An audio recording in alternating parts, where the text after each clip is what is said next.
Mr. Kucinich. The gentleman is recognized for 5 minutes.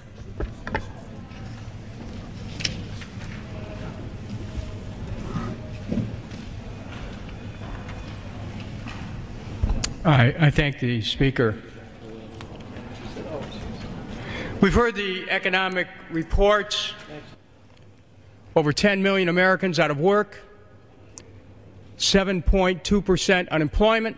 Some say that unemployment could go to 10%. We could be looking at 12 million Americans out of work. The productive capacity of this nation is not being used. It's withering.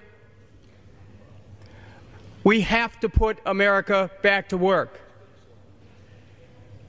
Our program actually is pretty simple. Jobs, jobs, jobs. Put people back to work with good-paying jobs. How do you do that?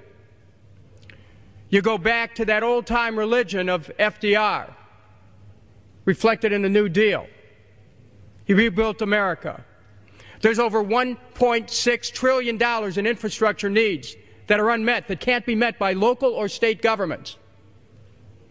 The stimulus package that we hear discussion about does want to do something about addressing infrastructure that's significant.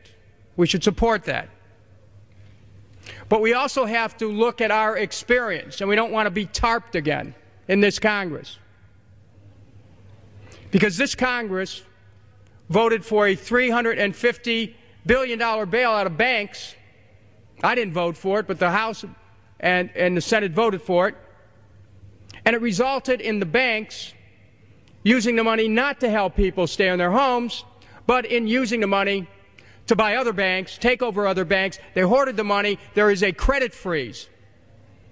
We must take notice of that. I know Chairman Frank is going to do, Barney Frank is going to do that with the next tranche of TARP money, try to make sure money goes to keeping people in their homes. That's a positive step in the right direction. But Congress must take note of its experience in the bailout when we're fashioning a so-called stimulus package, because we want to make sure that the money gets to people who need it the most, and it gets to people quickly. Now, some say that you can do that through tax cuts. Well, actually, with people being afraid of the economy getting worse, they're holding on to their money. Look at the Christmas retail returns. Sales are down dramatically. People don't want to spend if they have it. So how do you get the economy moving again? Tax cuts, tax carry forwards, giving businesses that made bad choices a chance to get more money so they can hold on to it? No, we have to prime the pump of the economy. And the way you prime the pump of the economy is that you create millions of jobs, putting people back to work, rebuilding our roads, our bridges, our water systems, our sewer system. That's infrastructure. But there are some broader issues here we have to look at. The banks have shown that they can't be trusted with the American economy. That's generally been the case, but now it's out in the open, $350 billion later. In 1913, the money power of the country was taken away from the people. By constitutional privilege, it belongs with the Congress, but it was given up in the Federal Reserve Act. The Federal Reserve is no more federal than Federal Express, but yet it has the power to determine the direction of use of money in our economy.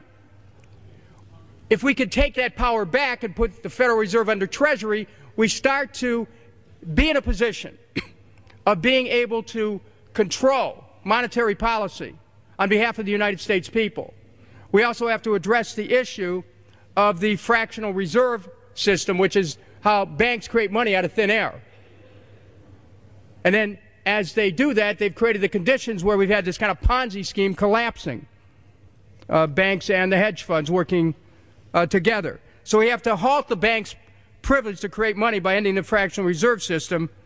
Past monetized credit would be converted into U.S. government money, and banks would act as intermediaries, accepting deposits and loaning them out to borrowers. Fine. But then, with the ability to control our fortunes, we then once we control money again, we spend the money into circulation and infrastructure. Not just the physical infrastructure, but also on health care.